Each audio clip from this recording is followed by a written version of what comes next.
Thank you, Honorable Minister. We now go on to the next follow-up question from the Honorable Msinga.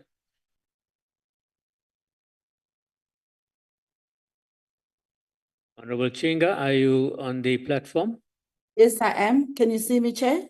You're right. We can see you now. Please go ahead with your follow-up question. Deputy Chair.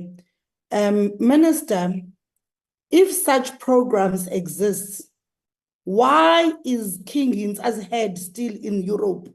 What is it doing there? If such programs exist, as you say that the policy was drafted in 2021, which efforts have been taken to also focus on celebrating our living legends and icons while they are still alive, as Honorable Feni was saying, especially those still impacting and affecting our lives today, rather than only honoring them after they have passed? Heroes like CIC Julius Malema, Bantu Olomisa, King Buyele Khaya Dalindyebo, the only king that fought in the struggle of this country, Mxolisi Wulana, Sonwabile Ndamase, Tony Brian Matyaka, Jonathan Butler, Mama Maralo, Makhaya Ntini, Mark Boucher, zininzi inqawa endokuthetha ngazo, Minister, ezisaphilayo kodwa are not recognized. We need to celebrate not only those who fought in the past struggle, Minister, but also those who are actively contributing to the society today across various fields: music, art, sports, fashion, social, beauty, golf, you name it. Minister, asinokwazi ukuthi namhlanje into yokokuba bazile abantu kodwa inhloko kakumkani uHintsa isese-Europe. Theni isese-Europe? Enkosi. Thank you very much, Honorable Member. Honorable Minister, did you Yes, manage to catch that? yeah, The sound wasn't too clear. Thank you. Right. Your Thank you, response. Honorable Member. You know, it's true that King Hintsa was a hero. And I agree with the Honorable Member that King Hintsa, the skull of King Hintsa should be returned. I must also be honest that I've done no work in that regard yet. But tomorrow I will start work in that regard because it's an important part of our history, the return of the skull of King Hintsa. We must also admit that South Africa is the land of heroes. But we cannot say why this one while we started the process. There's already 46 that has come. And you know, you have the ex-PAC president, the president of the PAC. He was also brought back. So I'm saying that everybody would want, I would want also people from the colored community. Obviously, I will want them also to come back, but life doesn't work like this. We should bring people, like we concentrate on Zimbabwe and Zambia. We are now concentrating on Angola because there's landmines where our leaders are. And the process is not as easy as I thought. It's very difficult. And the reason why I managed to do it, Honorable, is because members of the PAC and members of the ANC that did this previously, they helped us along the way. They gave advice, they gave guidance. So it's not Mackenzie, it's really a collective of the government of national unity that did this. And I do take what the honorable member is saying. We are a land of many heroes. And thank you for reminding me about King Hintsa. Thank you very much. Thank you, Honorable Minister. We now move on to the next question, which was question 187 from the Honorable Dr. Skriokokal. Minister, could you respond to that question, please? All right. You see, the transformation of the naming landscape in South Africa is a critical component of the heritage landscape. The process follows the South African Geographical Name Council, SAGNC Act number 118 of 1998, and the United Nations resolutions and geographical names which guide the process of name standardization and name changes in South Africa. The Provincial Geographical Names Committee, PGNCs, hold public consultation meetings prior to submitting name change applications to the SAGNC. And the minister do not process and should never process any name change applications unless there is documented proof of credible public consultation at the local level. The cost carried by the department related to name changes is budgeted for as an allocation towards the transformation of South Africa's naming landscape in order to reflect the history and languages of the majority of the people of South Africa. It is also part of the symbolic reparations in line with recommendations of the Truth and Reconciliation Commission. The argument that name changes should not occur in South Africa for budgetary reasons is a very well-trodden and regularly raised point. Every year, for the past 30 years, the primary flaw with this idea is that it is unlikely ever that in South Africa we will ever reach a point where unemployment is at 0% and that there will be no competing priorities for public funds. It is important that name changes are not done without some good cause and relatively conservatively, but arguing that it should not be done at all would be unreasonable, given our country's tragic history.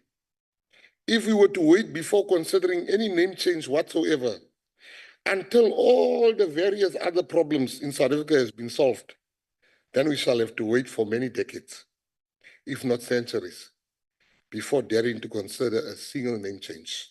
Thank you. Thank you very much, Honorable Minister. Honorable Skripal, is a follow-up question? Yes, thank you, Deputy Chairperson. Minister, names are important, and that is how we acknowledge and remember all those that have contributed to South Africa's history.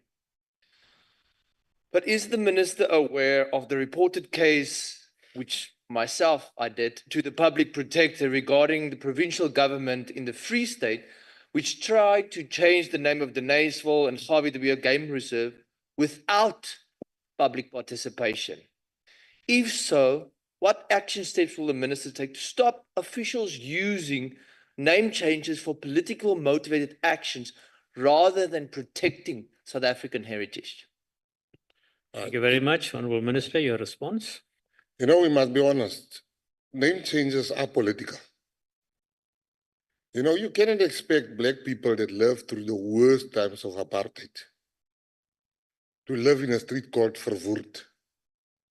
It is a reminding, to wake up every morning and to be reminded of the injustice and the pain that you suffered. We must be fair.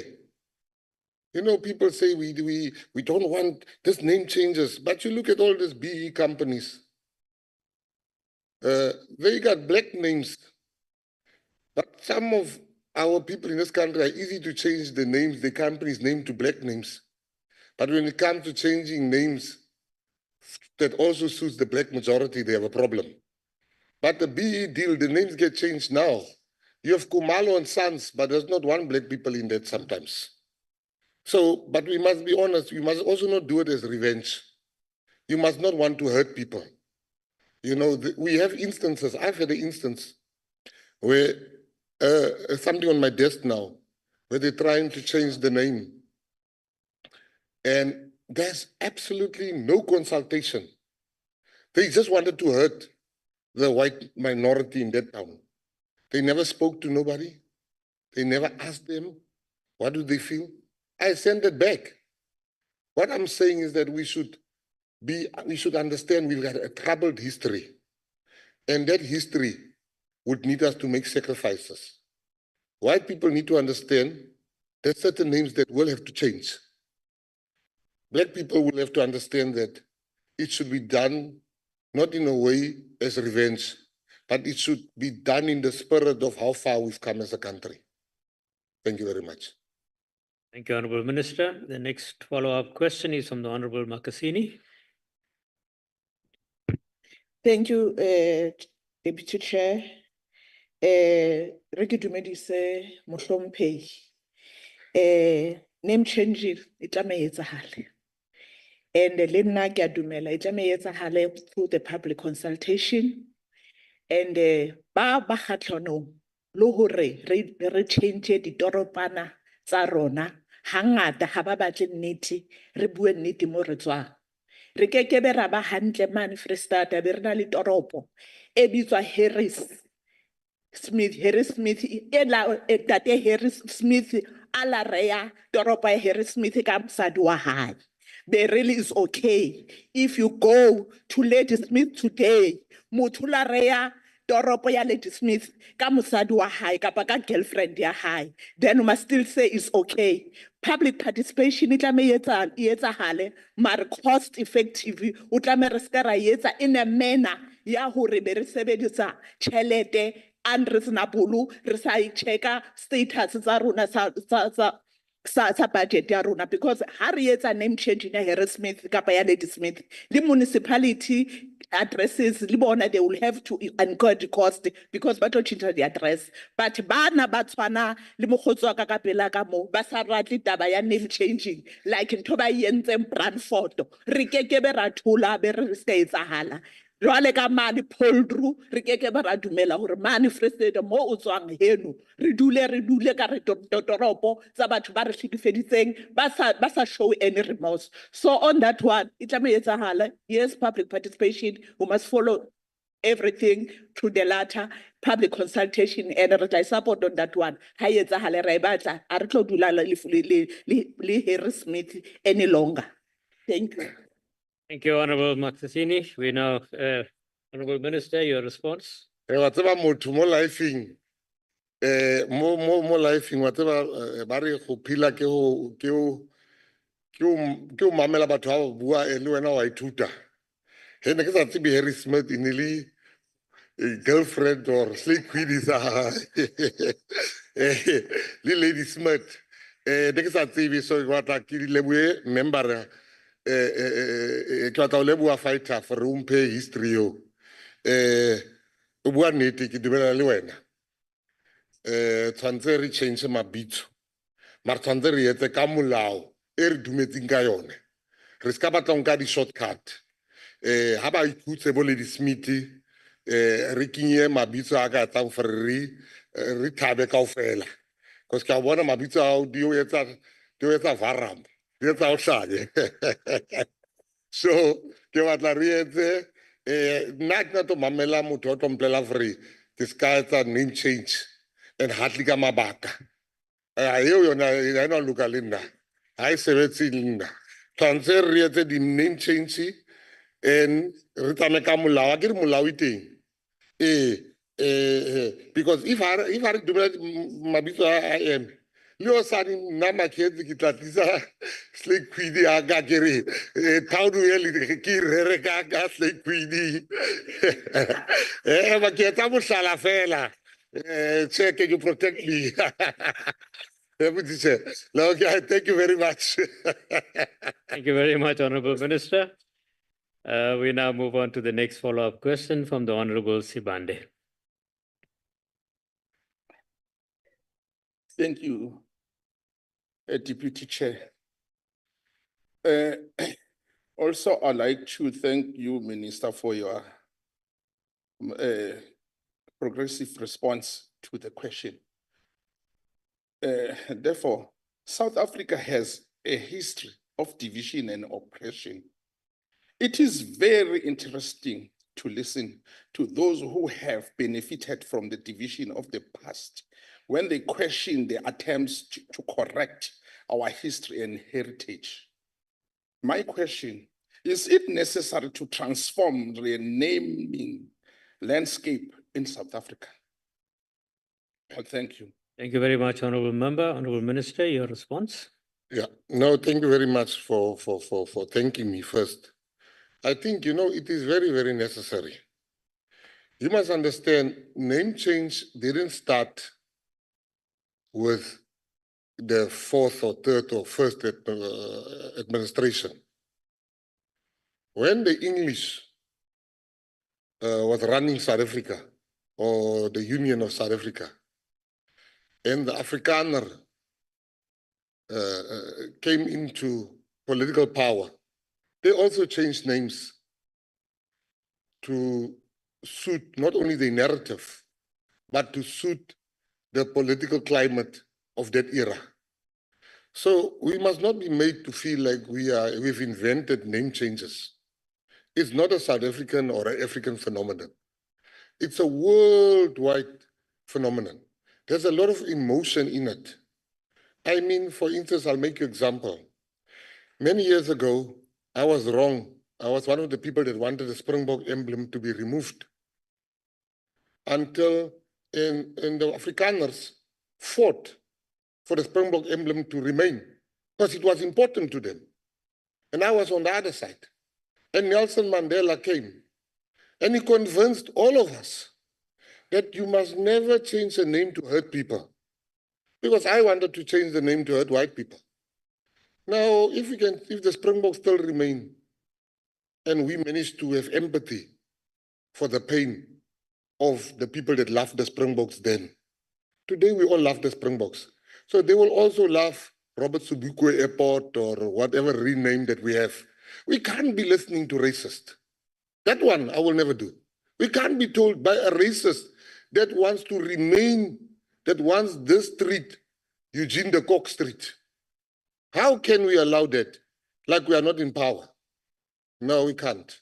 So names will be changed, but it should not be done as revenge. The Springboks, some of us wanted to revenge, but Mandela taught us, and their teachings are still with us today. Thank you. Thank you, Honorable Minister. The next follow-up question is from the Honorable Farmer.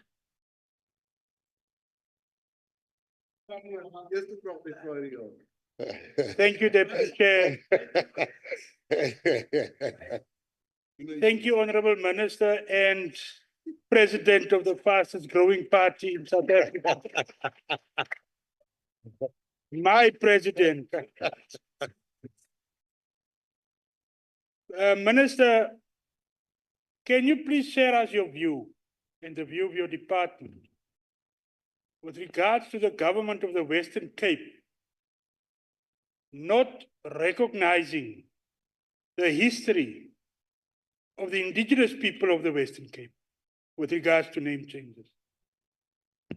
Our people are not recognized. The Western Cape is not changing names to the Sarah Bartmans, the Kratuas, the Harry the Strandlopers. Brown people, colored people's heroes are not being recognized by the Western Cape and Cape Town, especially in particular. Can you share us your view on that? That's President. Right. Thank you very much, Honorable Farmer. Honorable Minister, your response. You know, I speak with the Honorable Minister once a week, and we always speak Afrikaans. Now when we are here today, he's speaking to me in English. You must I want to say that, you know, I agree with him. There's a slow pace of name changes in the Western Cape. But before I cast any aspersions, I would like to see, is there a fast pace of applications? I've not seen that. So I need to balance to say, because you can't say we are not changing names and there's no application to change names. And you know, the reason why I was appointed the Minister of Sports, Arts and Culture is to do the people's will.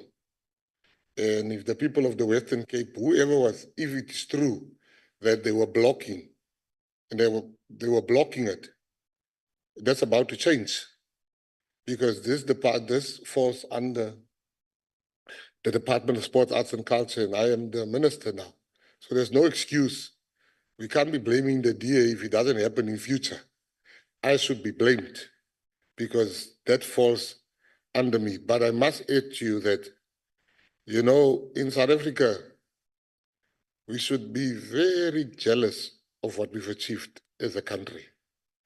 You know, some of us here and elsewhere, we sometimes underestimate what we as a country have achieved. We have become one nation. I make one example of this term. I knew white guys, they were wet, when they were wet behind the ears, they were taught racism. But today, that very same white guy that was wet behind the ears, his eyes get wet when he sings Morena Bulukas Chabasaruna. I know black people that fought to death not to speak Afrikaans. But today, the very same black people that fought to death are singing with gusto uit die blou van ons hemel. So we should never underestimate how far we have come as one nation under God. Thank you very much.